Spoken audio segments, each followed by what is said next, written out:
think we will get started. Welcome everybody to our virtual training session on data collection. We are very pleased to have Chris Webster and Myra Derbyshire from the Food Security Task Force here to introduce and go through a new data collection tool that we're all very excited about. So I will just turn it over to Chris and Myra. Welcome the two of you, and thanks for being here today. Oh, well, thank you for having us, Elizabeth. We really appreciate it. And good morning, everybody. It seems sort of fitting that we just had Groundhog Day and we're talking about another data collection system. Sort of a here we go again. So today, my general goal is to walk you guys through what the new data collection system looks like. Get any feedback or thoughts you have, sort of explain some of the rationale for some of the changes we've made, and get everybody in a good position for when we switch over, which we're hoping to do so the week of February 28th. So a couple weeks from now, we'll be moving from our current Google Form system to this new system. And we want to have everybody be as comfortable with it as they can. And we want to make sure that if there are needed changes or things that need to be improved, that we have some time to get those changes made. So before I begin, I want to start with sort of some introductory comments on why we're making this change in the first place, so what the main goals of the new system are, and sort of lay out how we got to here. So when COVID struck and we saw the rapid increase in food insecurity, one of the real shortcomings quickly identified by the Food Security Task Force was real-time data on the status of and health of the overall food assistance provider network. So we had a lot of anecdotal data about long food lines or struggles to get enough food distributed, but it was hard to match that anecdotal data with investments in actual food or mitigation efforts. We didn't have solid numbers on exactly how much food we were distributing, how short were we, and we didn't have a good baseline to know sort of what was the pre-COVID level, so what impact had COVID had. And that led us to think that it would be valuable to sort of adopt something here that has been done in some other places, which is to have a weekly snapshot of our food assistance provider network to get a sense of how many folks are engaging with the network, how much food is being distributed by the network, and where that distribution is happening in our county, and how that distribution is taking place. And so initial efforts were made to put up a Google Sheet, and we did that, as many of you remember, that was in place for almost a year. And it had all the benefits and drawbacks of doing things on a Google Sheet. So it was quick to set up and it was relatively easy to fill out, but it quickly became a very difficult data set to work with on the back end.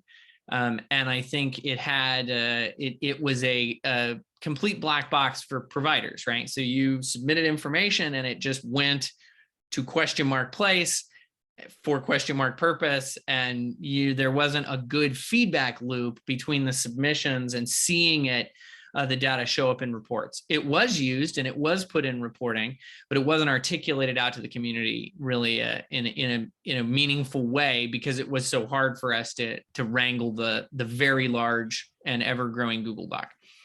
And so we contracted with a company called Uncork to develop a data collection system. And that was sort of our version 2, and it learned a lot of lessons from the first version. There was some dashboarding in place to provide some feedback. There was a change to some of the metrics gathered.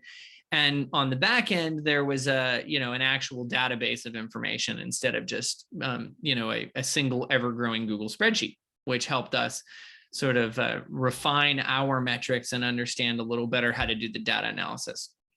But it too had some shortcomings. As you all know, the Uncork platform was sort of difficult to operate for many people, including Myra and myself. And it was, very frankly, way more expensive than the value we were getting out of it. And so the county thought, okay, we've got a lot of lessons learned from our first version. We rolled out a second version. We have a lot of lessons for that. we may be ready to contemplate a third version. Hence my Groundhog Day joke. Here we are again, looking at a third version.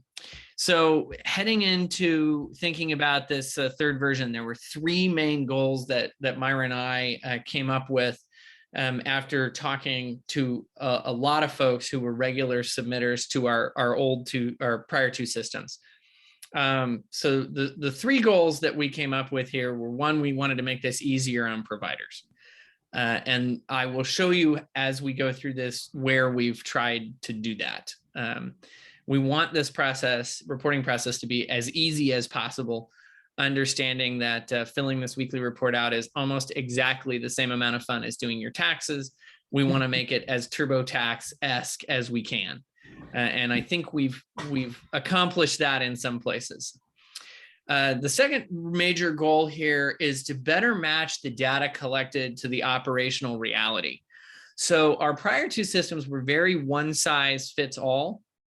And in practicality, that meant that one size fit no one. And what we heard back resoundingly from almost everybody who was submitting data was that they had to really manipulate their data to fit the form fields we had. It didn't perfectly fit the data collected. It didn't perfectly fit or represent their operations. And in doing that, in trying to sort of smash a round peg into a square hole, what we ended up with was data that in some ways lacked integrity and in almost every way lacked a lot of depth. And so you'll see one of the things that we've really done here in this new system is we've tried to allow more flexibility on data input so that you can better reflect the reality of your situation, whether you do meal delivery or whether you do a pop-up distribution or whether it's a pantry or whether you do all three of those things on the same week on different days. We've allowed a lot more flexibility in data entry to better match the data collected to the actual business operations of our providers. And then a third major goal, and this one is probably the biggest departure from the previous two systems. We've built this system from the ground up to provide you the data back. So one of the things one of the major priorities that we will achieve from day one here is being able to download all of the data you put into the system at any point in a spreadsheet form so you can have your data back. So if you're using this as a way to collect and organize data, it isn't a black box. You can go in and get your data out when you need it. But then in addition to that, Myra and I are working hard and have engaged a number of different engineering teams to try to build some data exploration tools. And I think we have some really good ones in place that should allow you to go in near real time, maybe with a week or two delay, and go look at charts and graphs and maps of your data. And that should, we hope, provide value back, because we know that this has been a huge investment of time and effort on your part to put the data in.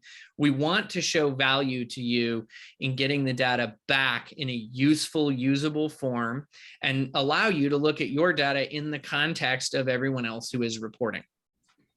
So as we go through this, we welcome, as Elizabeth mentioned, any questions in the comment box, or you raise your hand, however we want to manage that. And then I also would appreciate if after this presentation you think to yourself, wow, I would really like a report that looks like fill in the blank. Please let us know. We'd be happy to talk about that and see if we can come up, because a major goal here is to give you something back valuable for the work you're doing putting data in. All right, so the final thing before we jump in is that we have filmed all of this process in help videos, which are available as links in our system, and we will make sure that you get those via email when you're registered for the new system. So please, and in addition to that, this session is being recorded, so please don't feel panicked or rushed to write everything down. Or I'm also aware, at least for myself, when I see things, people walking through computer systems and clicking, it always looks good. And then I go to do my report or make it do something, and I've somehow forgotten the entire training session. So don't worry, this is all recorded, and we have bite-sized help videos for each of these report functions that you can bring up at any time and play through them. All right. So with that, I will dive in and we will try to get through sort of the user interface and questions portion as quickly as we can so that we have some time for folks to ask questions or make comments or suggest changes. All right, so the first thing you'll notice here when you open the link that we will email out to you is that you have a login screen. The way we are handling logins currently is we're using one login per food access provider. We understand that a lot of food assistance providers have multiple folks that might do their data entry or reporting. At this point in time, we're just saying, suggesting that you just share the login and password information. I realize that's not perhaps the most cyber secure practice. Our reasoning behind that is that's what we heard from the initial providers in our pilot, that was the easiest thing, was to share a login. And we are at this time not collecting any personally identifiable information in this system. And that's very much on purpose. We are avoiding all of the headache and drama involved in having that information stored by simply not collecting it. And we don't think, frankly, that we need it or want it. So we will give you your email address. We've got from previous reports. If you're not currently doing any reporting at all with us, please let Myra know and we can add you to our list and we will email you out your password.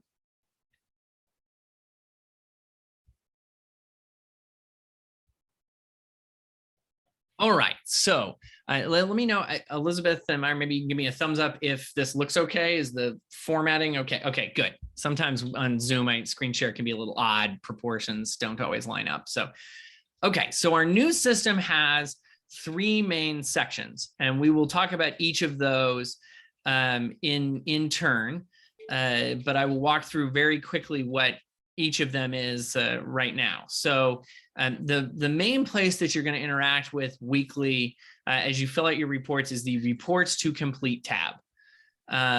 In addition to that, we have a distribution history tab, which actually gives you back your data. That's where you can go to look at the data that you have submitted previously and download that or search that or filter that in spreadsheet form.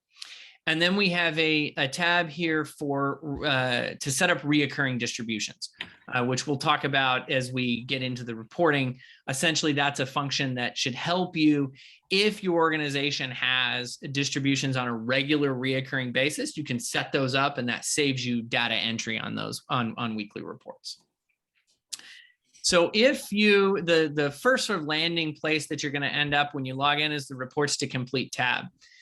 One of the major changes we've made to this system is elimination of the, we've sort of rethought how we want to do deadlines and manage reporting periods. So one of the things that we heard from all of our providers almost universally was that there was no good day to have a deadline for report submission, but that if you were to pick the absolute worst day, it would be Sunday.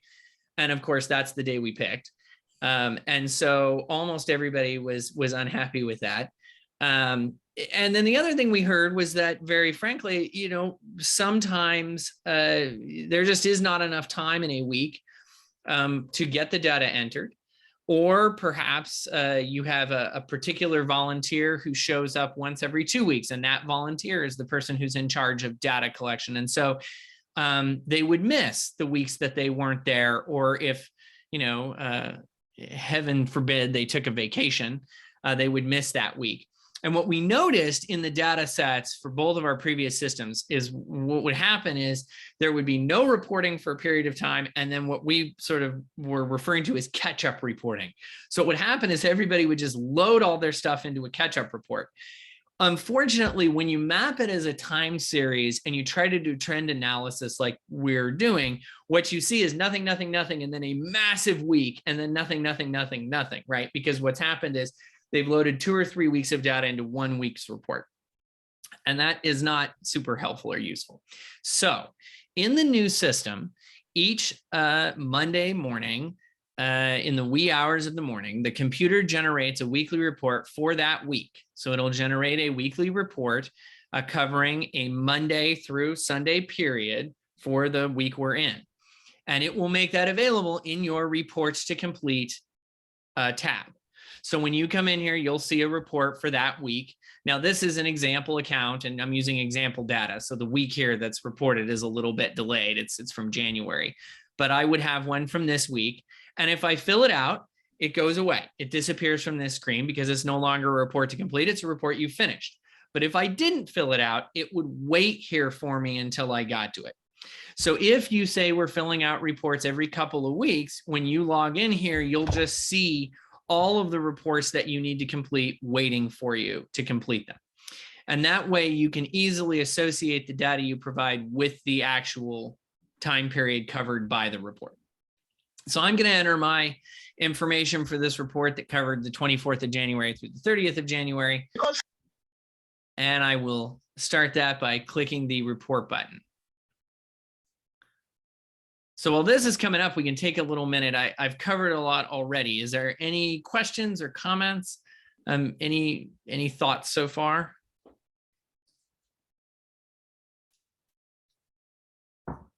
I'm just joining. I missed part of it. No problem. So one of the things that I mentioned up at the top of this is that this session is recorded, so you can relive the excitement that you missed early on. And everything that I'm discussing here is also covered in help and training videos that will be put out when you get your login for the system or registration for the system. So luckily you haven't missed anything that you won't be able to catch up on pretty easily. Okay. All right. So when we load a weekly report for a particular period, you'll notice that you have sort of the standard questions that we have always been asking about our unmet needs and volunteer hours.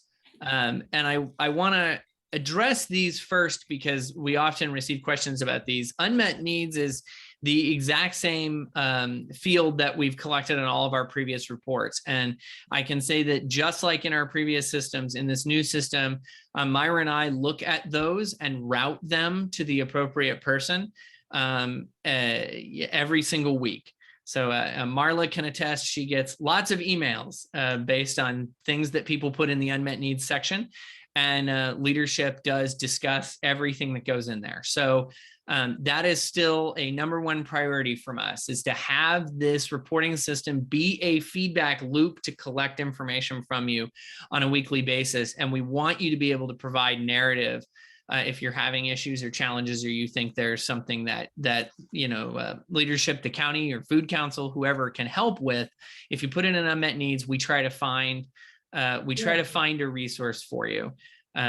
So that has not changed. That is still a top priority, and that is still collected on this main report page.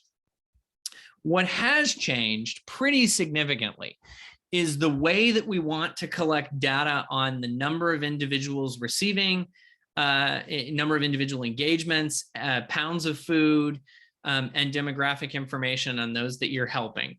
So previously, we were collecting, in our previous two systems, we were collecting all this information lumped together into a weekly one number per week. And the challenge that we faced here is that by not collecting information in a more sort of finer grain detail, those summaries were really hiding a lot of the critical data about how distributions were taking place and when distributions were taking place and what was going on at those distributions. And so we had a number of organizations that said, I don't really know how to answer these questions accurately because we have 2 or 3 different distributions a week, or we have a different type of distribution that takes place on different days or on the same day at different locations. And how do I get all those things, that data from those distributions that don't look anything like each other? How do I get all that into one big rolled up summary that's still accurate?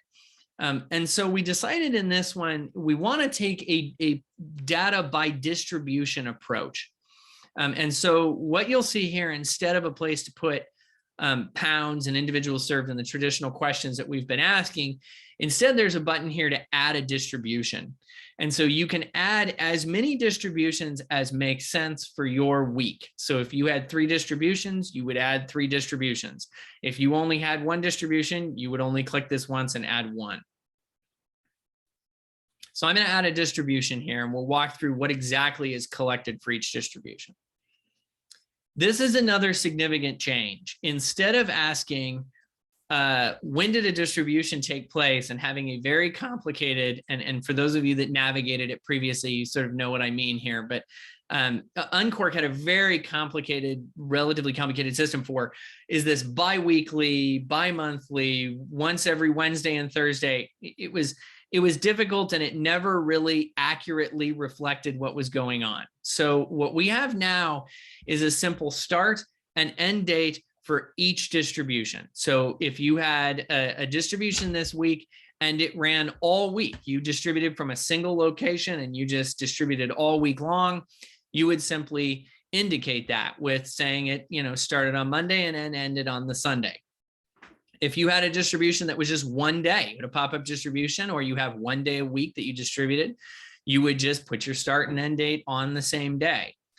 This allows you the flexibility to better report your data across days in a better match the reality of what was really going on, instead of trying to figure out how to mash your data into a 1-week summary. So I'm going to chart this for just a 1-day distribution, starting today and ending today. This is the next thing we really want to track. So we want to start to get a sense of geographic information around where distributions are taking place. And let me describe some of our thinking here for why we made this shift. Previously, our systems were keeping track of the address of your organization, which was something that had to go in on the Google Sheet. The problem was we started to do some mapping around that to say, where are we distributing the most food, and where might we have pockets of need that don't match up well with our distributions. Maybe we could match those areas of need, significant need, with an organization that could come and do a distribution in that area. Pretty quickly, we realized that many organizations, maybe not most, but a very significant portion, have distributions at places other than their main address. And in fact, we have food assistance providers who really don't have a main address. That's not even a concept that applies to them. And so we realized we needed to start tracking. If we're going to produce a map that shows where distributions are happening, and we're thinking about the population served, we need the address of the distribution as it's taking place, not the home address or headquarters or whatever of the organization itself. And so this is the street address from, indicating where did the distribution take place. We understand that there's still edge cases that this is not going to perfectly match. So for example, let's say you have a kitchen and you prepare a bunch of meals and you deliver those meals out to different individuals. This creates a question of, where did the distribution take place if you drove the meals all over the county? There is no perfect answer to this, but from a mapping perspective, we're asking you to say, where did the food start, right? Where do you consider the distribution as having begun? Where did the distribution itself take place? In that particular case with the prepared meals, we would put the address of the kitchen. That's sort of where they're coming from. They're coming from that kitchen and they're going out on distribution. It is very possible that you're looking at this and thinking to yourself, I still don't know what to put here. I'm confused. Or this particular form doesn't seem to match my situation. If that's the case, that's not a problem at all. Email us and we would love to talk through and work through exactly what you should put in the address. The other edge case that we've encountered is what happens if you distribute a location that does not have an address, a formal street address. And this happens if you're distributing maybe at a park or at a location in our county that may not, where the street address may not be readily available. What we're asking is just to get us as close as you can. If it's a park, use the parking lot address or whatever gets us near.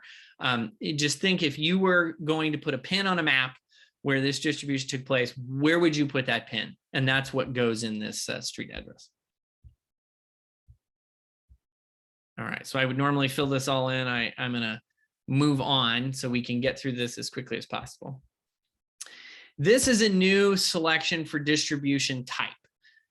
This is one of our goals is to match the data to the reality a little better, and this is part of that. So we're asking that you provide a basic distribution type, that you pick one from the list so that we can sort of filter and understand. So if it's a prepared meals distribution from a kitchen, that's what you would pick. If it's a single site pop-up, that's what you would pick.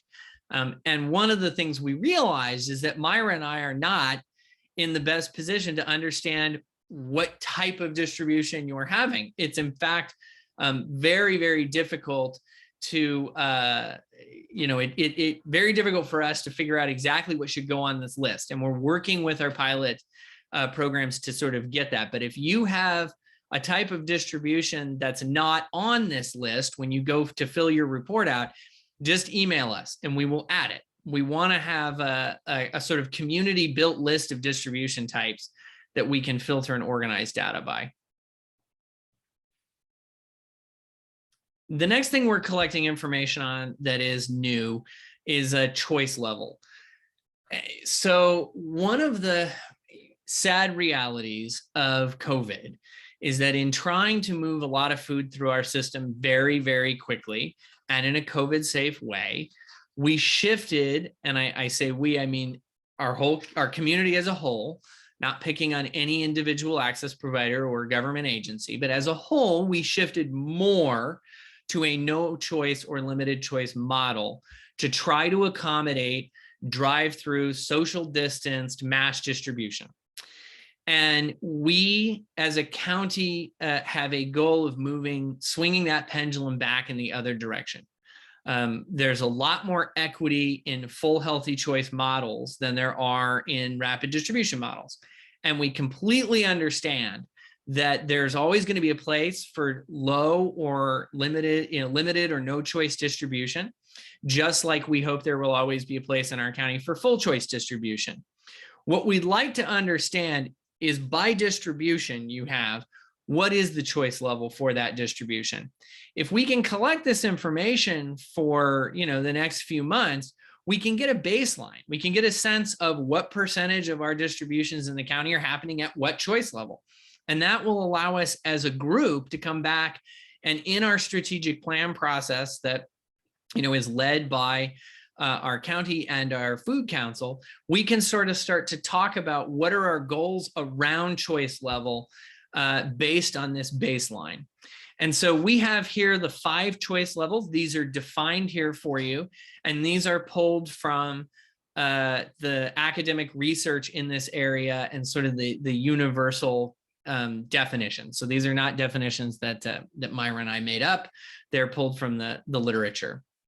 And we're hoping that you will provide this for each distribution. That way, if you have a full choice distribution on Monday, you can indicate that, even if all week you offer a modified choice or limited choice distribution, right? We'll collect this information on a per distribution basis.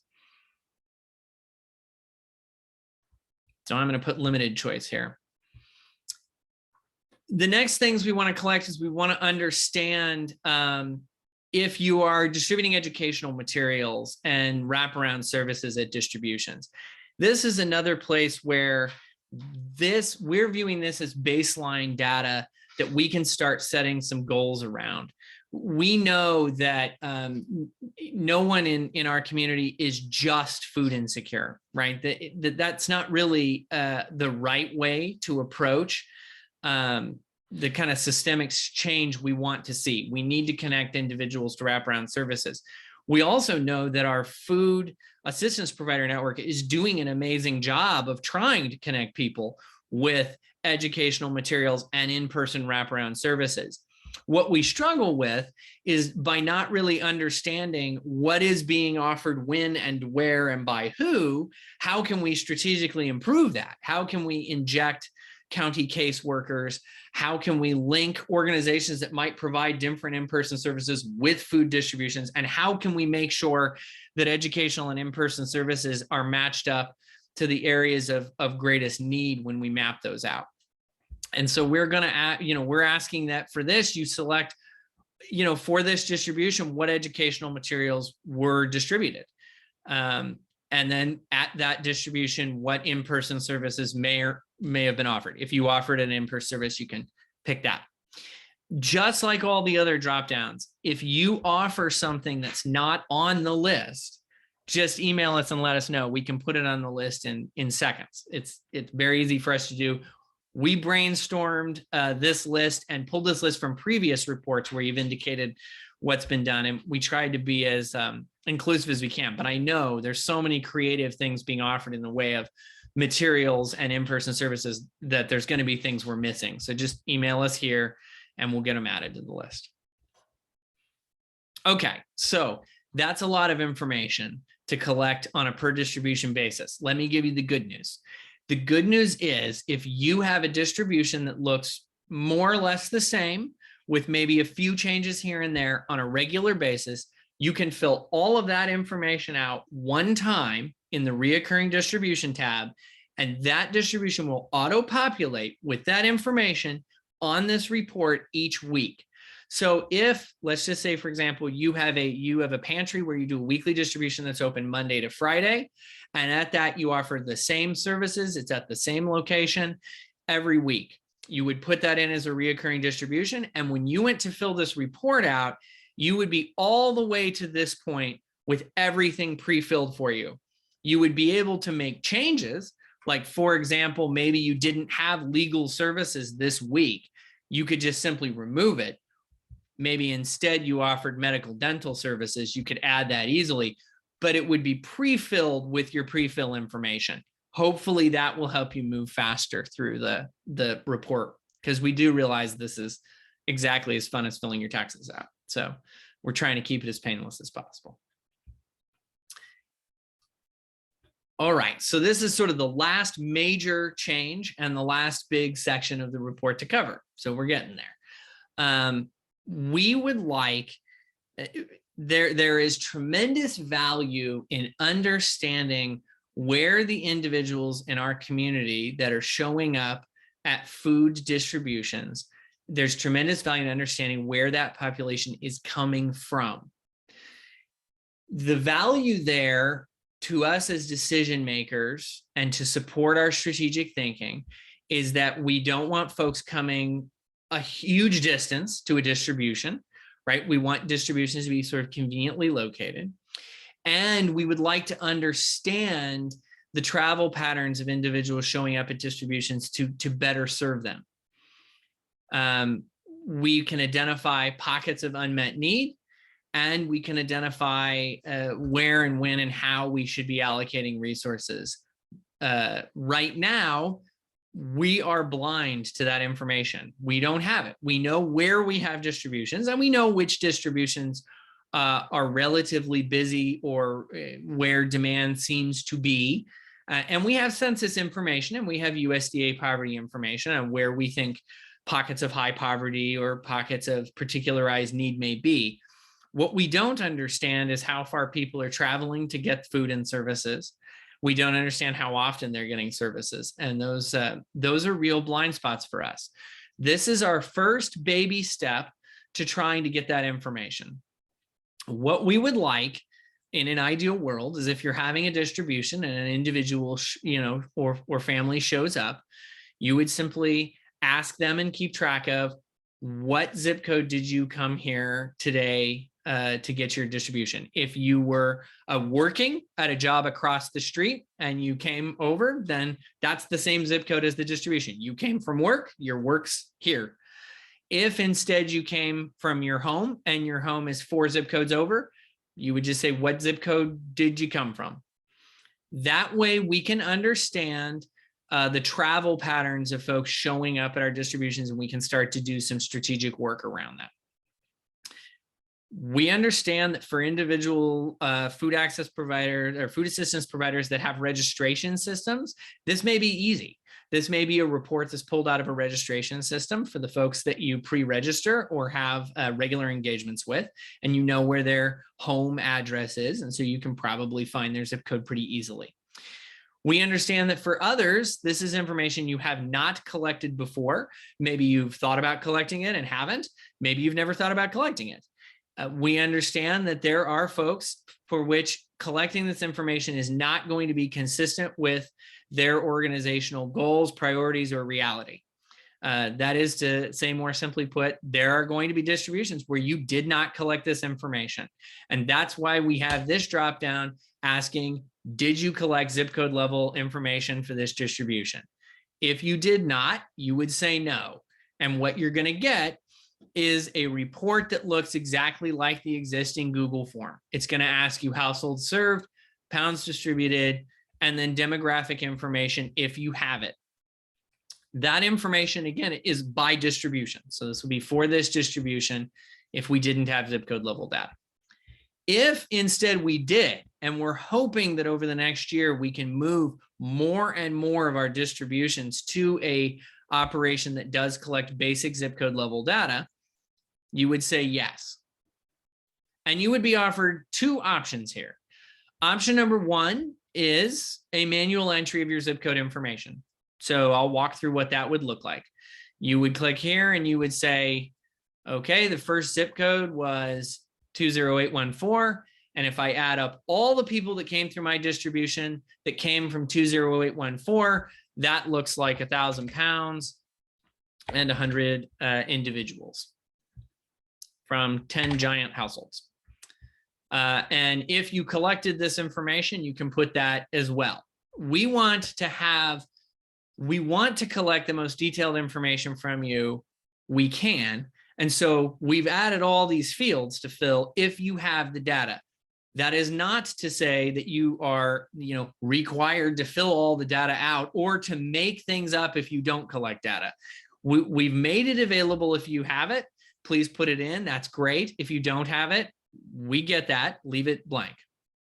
That's kind of a shift from our Google form, which people sort of were, we don't want you to make data up to just be able to submit the form. So these forms are all submittable with blank spaces.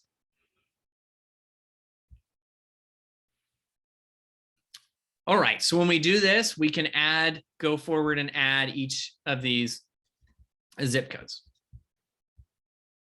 And I'll put one more in so we can see what this looks like.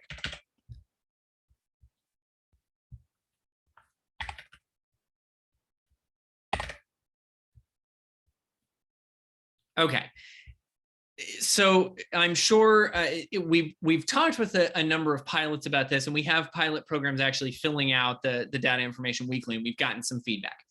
And the feedback kind of falls, I would say at this point, into three buckets. So I'm guessing you're watching this, you're finding yourself in one of those three buckets. One of the buckets is, oh my gosh, we don't collect zip code level data like this, and I don't know that we can. I'm going to have to think about it. This would require a change in how we do business, and I'm not sure we can do that. Absolutely fine. If you would like to talk about that with Myra and I, and maybe we can think about how to collect that data or be creative or talk to you about how others are collecting the data, we'd love to have that conversation. We want to do anything we can to get you to a place of collecting the data, but we totally understand that for a lot, you're just not collecting it right now, and that's fine. The second bucket is individuals going, oh, I've collected this data and I'd love to provide it and I'd love to have it mapped. And this is cool because I've had this, but I've never really been able to provide it to anybody, but maybe use it internally. And I certainly don't understand the context of my data compared to everybody else's. So this is cool. And I can certainly upload this. This is not a big deal because I only serve 5 or 6 different zip codes, really. Not an issue. This is cool. Thank you, Chris. There's a few people in that bucket in our pilot. And then there's a third bucket of individuals who are like, wow, I have thousands of zip codes information. I don't understand. There's no way I'm clicking that plus button one time for each of my distributions. That's never, ever going to happen because that's all I would do all week. For those individuals, we have created a template Excel. It's a comma separated value file that they can simply enter that in and upload the file.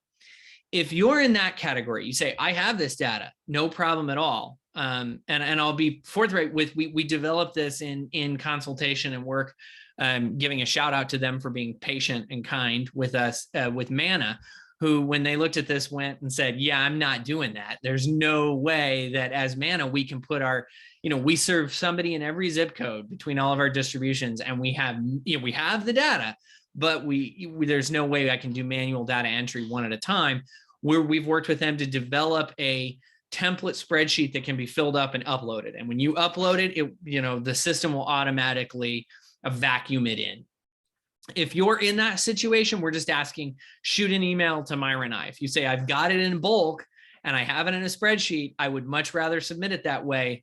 Just please contact us, and we can have a one-off meeting with you to discuss what format you currently have the data in, whether we can make the machines talk to each other, whether we can automate this process for you. All right. So once that zip code data level is in for this distribution, that's it. You've provided all the information we want, and you would click save here. And that is your distribution. If you had other distributions that week, you would use the plus button to add those. And when you're done, we can put unmet needs.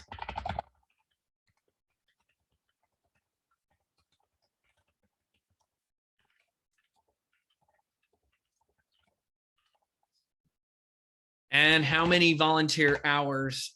We are tracking volunteer hours. This has been, we're tracking volunteer hours, and we've had a request to add number of volunteers, which we will do. So there'll be a button, by the time everybody's downloaded in the next 2 weeks, one of the things that is in our 2-week development roadmap is to add a line here for number of volunteers.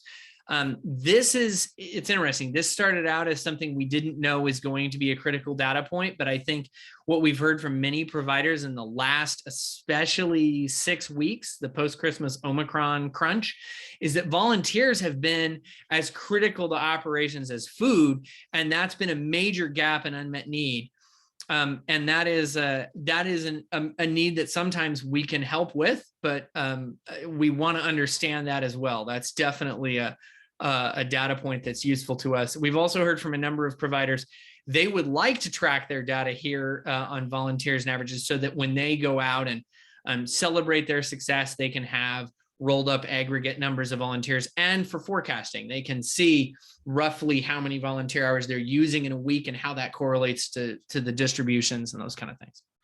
So we are collecting that on an aggregated basis. So where all the other data is collected on a by distribution basis, we are collecting volunteer information in an aggregate total, because in our pilot populations, the pilot organizations indicated to us that it was too complicated to do it by distribution, and that's not how they thought about volunteer hours anyway.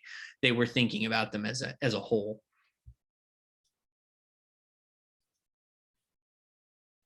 So when you submit it, you'll now see that it is no longer in my reports to complete. So it is gone from there, and I don't have any reports to complete. I mentioned in passing when we were filling out the form that you could set up a reoccurring distribution. I'll open that window up to show you what it looks like. You'll see I have one here. This is a weekly distribution that takes place. You can give your reoccurring distributions a name. We think that's helpful for you to make sure they don't get confused. If you have 2 or 3 distributions per week, it's nice to have a name for them so that you can sort of distinguish. But you can see this looks just like that weekly report, except what's going to happen is that this information is all going to be pre-populated on every single week's report. Begging the question, what do I do if I have a monthly distribution or a distribution every, say, other week? Well, I'm glad you asked. You can set it up in the reoccurring distributions, set it up here. It'll go on each week's report, but if you didn't have it, you would there's a little X button on the report to remove it. So it would show up every week, but if you only have it every other week, for the weeks you didn't have it, just click X. That way, if you skipped a week, you may be inclement weather or a holiday or a lack of volunteers or food, or you moved to a once every 3 weeks process, you can still save the time on data entry by putting it in once and having it on each weekly report, but you can better reflect the reality. This is the best we could come up with. as a replacement for that uncorked system of bi-weekly, tri-weekly, once a month, every other. I mean, if anybody has seen the user interface and trying to schedule reoccurring meetings on Outlook, you know how complicated that can be and how it's never actually right. And so we think this is the most flexible and easiest use process that we could come up with. So not perfect, but we're hoping it will save a lot of time. And I think for, I would say, looking at the data that's coming in from our pilots, I would say for probably 80% of organizations, this is going to cover their reoccurring need pretty easily. And if you see an enhancement or a change to this, it would make better, please let us know. If for whatever reason you had a reoccurring distribution, you didn't want it anymore, you no longer have that distribution, you can also delete it from here as well. And you'll see I have one, but if I had 2 or 3 or 4, they would each show up here. And at any point you can change the information on them. And then the next week that the reports are generated, that you'll see that change reflected in the auto-populated information. All right, so that is the reporting system. That is the end of the presentation. That's what I have to show and tell. Any questions, concerns, suggestions? We're not in person, so it's hard to throw rotten tomatoes, but we'll take those too. We did have some questions in the chat box that Myra has been very good at keeping up with. So I'll just throw that out there. If you have other questions or you feel that we didn't quite get the gist of it there, please feel free to speak up. Yeah. Yes, Aniko asks a very good question about how to reflect home delivery. So I'm going to imagine that we have let's say I do a reoccurring home delivery every week, and I just want to go ahead and pre-populate that as a reoccurring distribution to show up. This would be my, I'm doing home deliveries. And I would say, what street address am I delivering from? This would be wherever your home deliveries are leaving. Either they're leaving, if they leave a central location like a kitchen, then that would be where you would put. If they are more Uber style, right? Like where you're actually matching a restaurant with an individual, or you're matching a specific closer location, we don't have a good way to do that right now. If that's the situation, we would love to talk with you about what would be the best way to collect the data.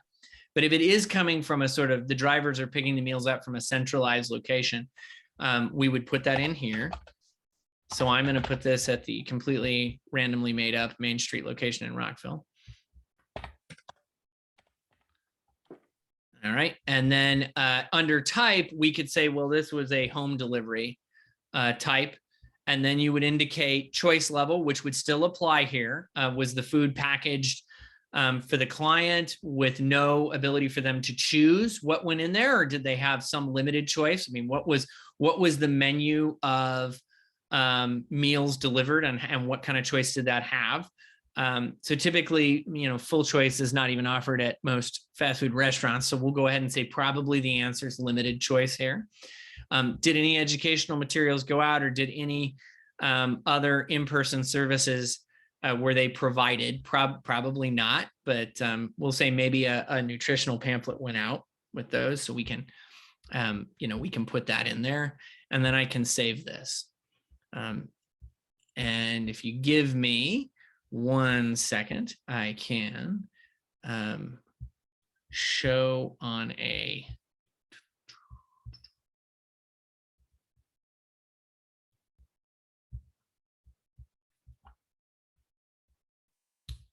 Give me 1 second. I will generate a new report for myself to look at here so that we can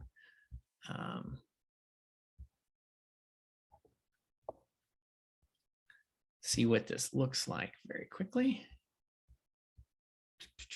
This is when you play along in real time at home, you always roll the dice. I always remember the classic example of Bill Gates demoing Windows 95, and it had the blue screen of death when it when he actually ran it. So we'll hope I don't face that.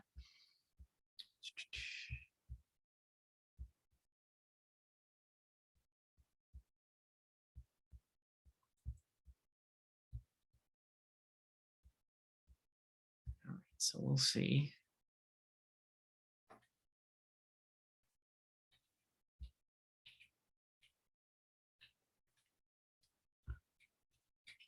All right, so when we come in to complete a report, which we now have back, we can see that when you're in your distribution and you come down to fill out your zip code level data, if you made the deliveries to individual homes, then I'm assuming you would know their zip codes. And so if you manually entered, you would say, okay, we delivered, let's say we delivered most of them in and around our zip code, like where we were delivering from. So this would be where we're delivering to.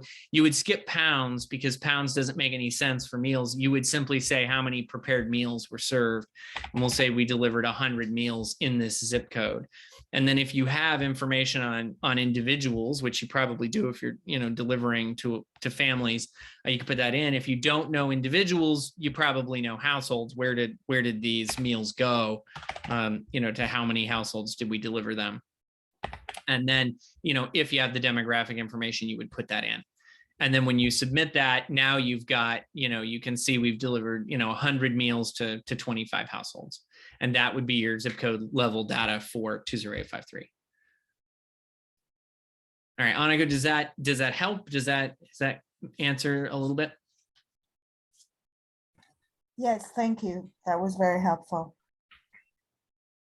Good. Yeah, really good question. And that really highlights this challenge in that, it's very easy for decision makers to think about the food assistance provider network as like a network of like organizations. But what makes it really powerful and what makes us such a neat community is that everyone has a slightly different take on solving the problems and challenges in our community. And it's, it's a really neat tapestry of approaches that complement each other, but it makes measuring it very difficult because everybody needs slightly different measurements, and yet we want to be able to roll those up and say something meaningful about the whole of our county.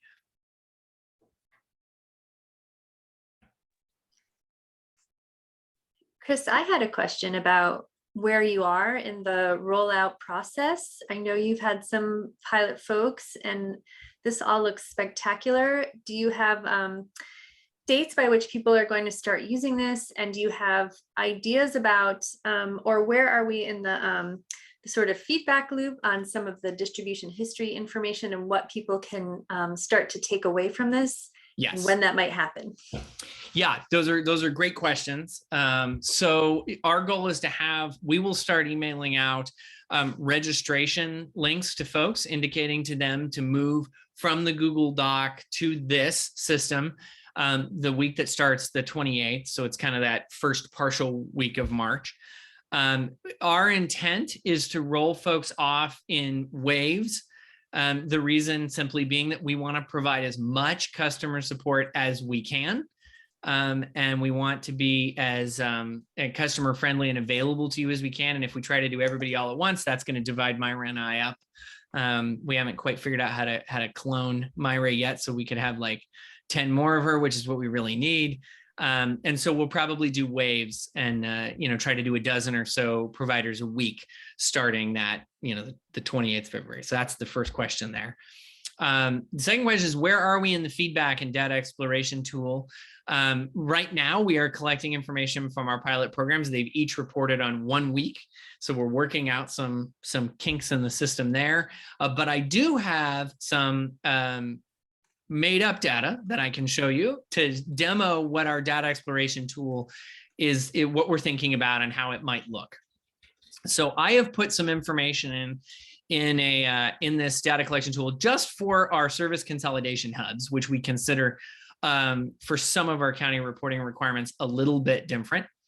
And that would, this sort of shows, gives a sense of what we can do with some of our data exploration tools built on top of this new system. So the first thing you'll notice is we're able to provide kind of an infographic style narrative, putting this information and data in context. And in this case, this is a report designed to show us information about our 8 service consolidation hubs. Because we collect geographic information like about their distributions, we happen to know where those are in the county. So we start to have some mapping to put things in a geographic context. And then we can sort of show level of impact. I'm defining impact here by pounds of food distributed, but obviously we will define impact using all the metrics collected on the various forms. And here's some, call outs that call out the entire size of the distribution.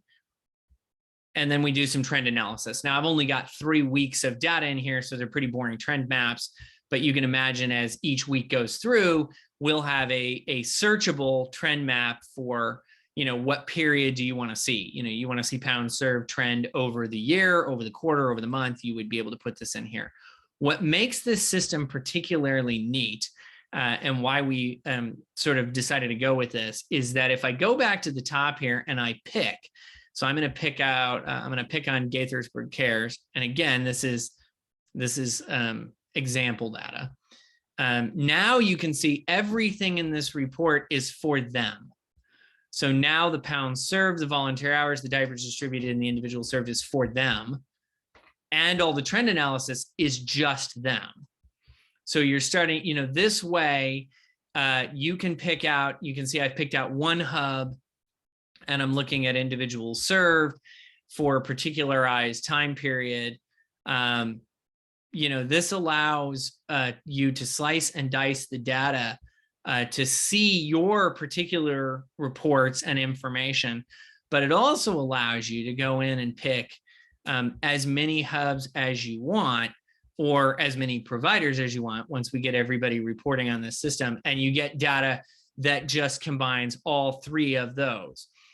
So this allows to sort of slice and dice the data and get it in context. So you may want to go ahead and pick, if we clear this, you may want to go ahead and pick providers or distributions by a location. So you say, well, I'm interested in these 3 providers around the Aspen Hill Leisure World area. Okay, let's look at just the pounds and things that were distributed there. This is all very much a work in progress, and we will be working to design this data exploration tool to have the metrics, graphs, and charts that our community feels like they need and would be helpful.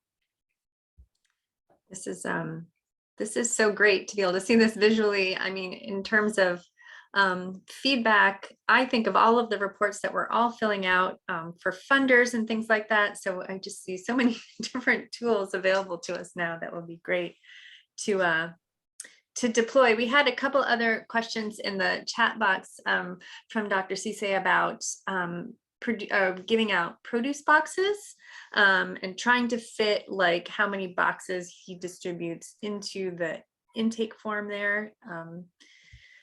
I'm not sure I'm quite capturing the question. So if Dr. Cisse, you have additional.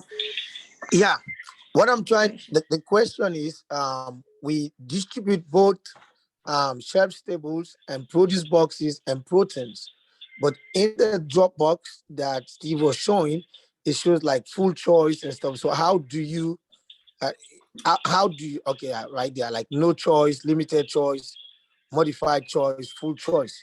And I've been reading through when he was teaching, I can't get the full, you can only choose one, right? But we give it each Sunday and Wednesday that we do distribution, we give them both. We give both produce boxes and shelf stable boxes.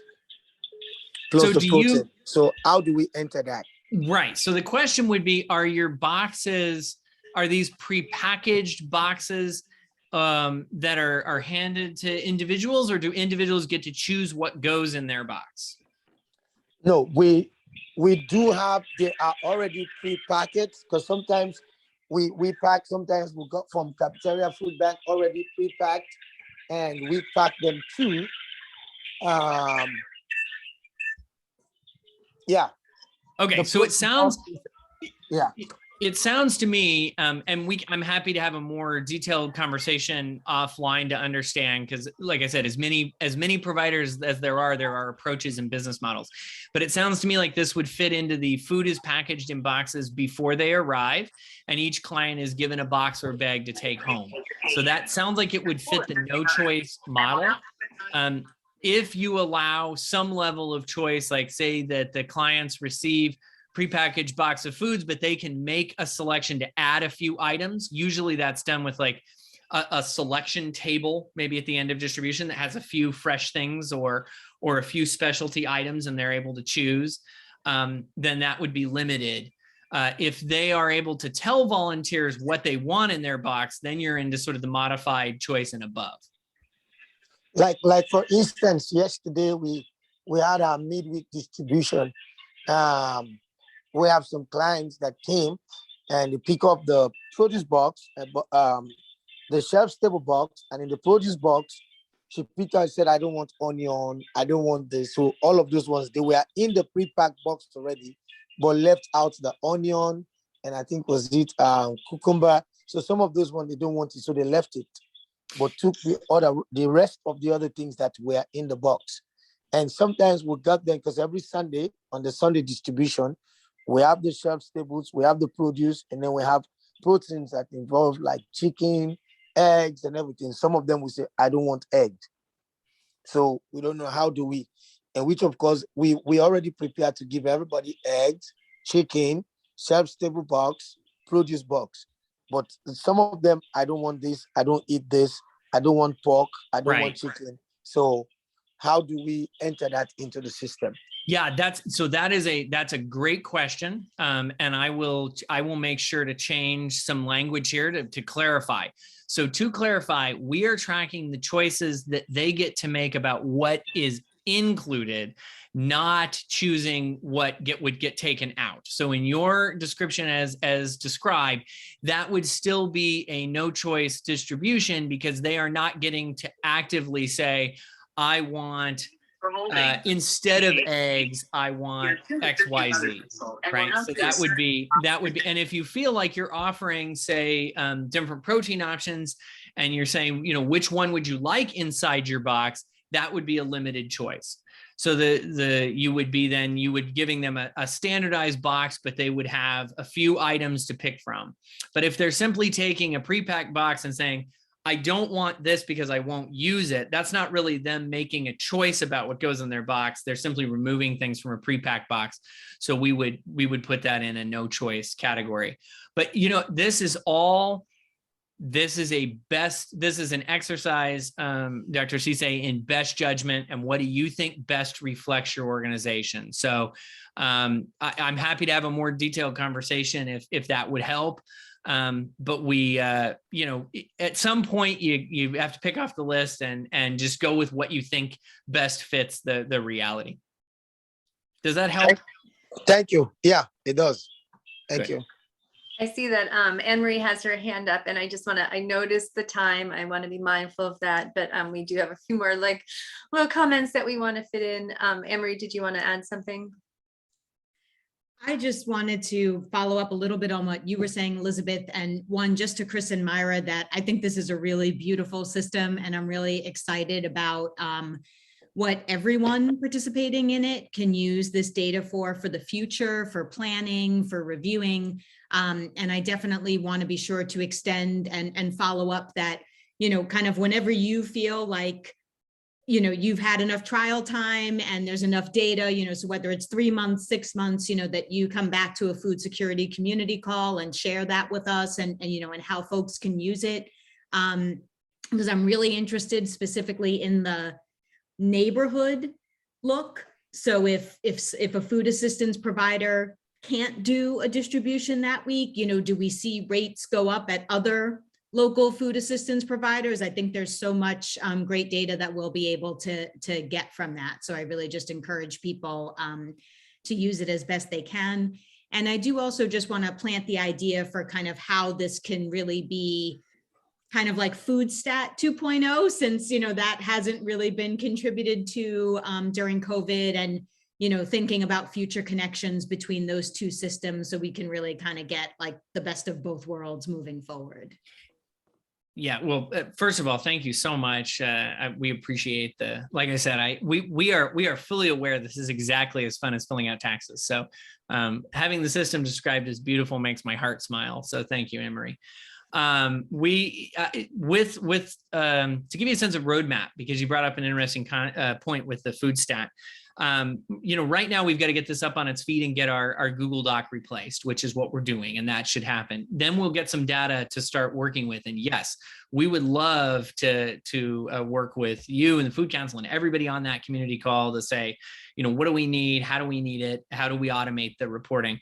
And you can see one of the goals for us is to create a data, we want to put in place a data exploration tool, ideally that individuals can use on their own, because the reality is there's just not enough, we don't have a deep enough bench to produce one-off reports. And one of the problems we've had with the PDF reports we've sent out is that they're only really good for like 5 minutes. And people all they do is whet your appetite for more data. They don't really let you explore the data and arrange it. So that is something we want to do. And I think we're going to think about what is on this, certainly through the strategic planning process. Are we collecting data to support the strategic plan? With respect to food stat and internal inside the government, what we're talking about, we're in discussions to add to feed food stat, pardon the pun, with this information. We know that hasn't been updated, but it isn't something that's been abandoned or forgotten. We just need to give them mappable data. I mean, food stat is a very maps driven system. And so that's part of it. The other thing we're in talks to do, and this is where if we can get the system on its feet and we can get it working, we would like to be able to feed other required governmental contract reporting out of this system. So our first foray into that is with our hubs. So for our service consolidation hubs, they will be receiving a long form version of this, to borrow on the tax report nomenclature. And so if you're a hub and you log in, there'll be some extra questions to answer that capture all the things that we're on and are on the report that goes to Suja. So if we have any hubs on or listening to this, there is Suja is working to set up a dedicated hub training session where we will walk them through what their long form looks like. But the benefit is it will eliminate their need to also fill out their required hub report.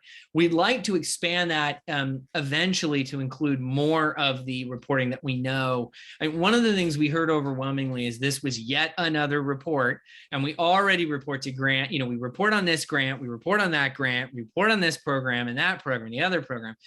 So we'd like to get, to the greatest extent possible, we'd love to be able to, leverage the automation here to give you the data back, at least that you can fill some reports out. And if your reporting is working with a partner that we can interact with and that that can trust our system, maybe we can even, like we have with Suja, eliminate some reporting by putting some extra questions here. So those are all things on our roadmap. It's baby steps to get there, but that is the long-term goal. And that also answers a question I get a lot, which is awkward. So I think many people want to ask it and then don't, which is, how long am I going to have to do this? Isn't COVID just about over? And the answer to that question is, we hope that we can show you value so that this becomes something we continue to do after COVID, because we need baseline data to make improvements. And frankly, we need to know what a post-COVID world looks like. We need this data more heading into a post-COVID world, because we don't want to go back to 2019 and the way we were funding and doing and supporting things. And we can't, even if we want to. That's the COVID's going to have a very, very long tail. This is going to impact us for, if the last recession is any indication, we have 5 to 10 years of this to look forward to, an impact on food insecurity. And even after that, we want a baseline so that we aren't going into the next COVID blind like we were this one. Yeah, we have certainly all learned a lot of lessons, and I'm hoping to capture all of those lessons in this tool will really, really be helpful. And I think one of the other big takeaways from today is this is not the last you're going to hear from Chris and Myra, and this is not the last they're going to hear from you, right? So as Anne-Marie said, we hope to continue to make this part of our food recovery and access working group so that you're constantly getting updates. Chris and Myra are here to hear your feedback. That's the message I got today. I think we're all very grateful to you for the steps you took to respond to a lot of the past challenges and opportunities in previous tools. So it's great that that all is reflected here and that you'll continue to welcome that feedback.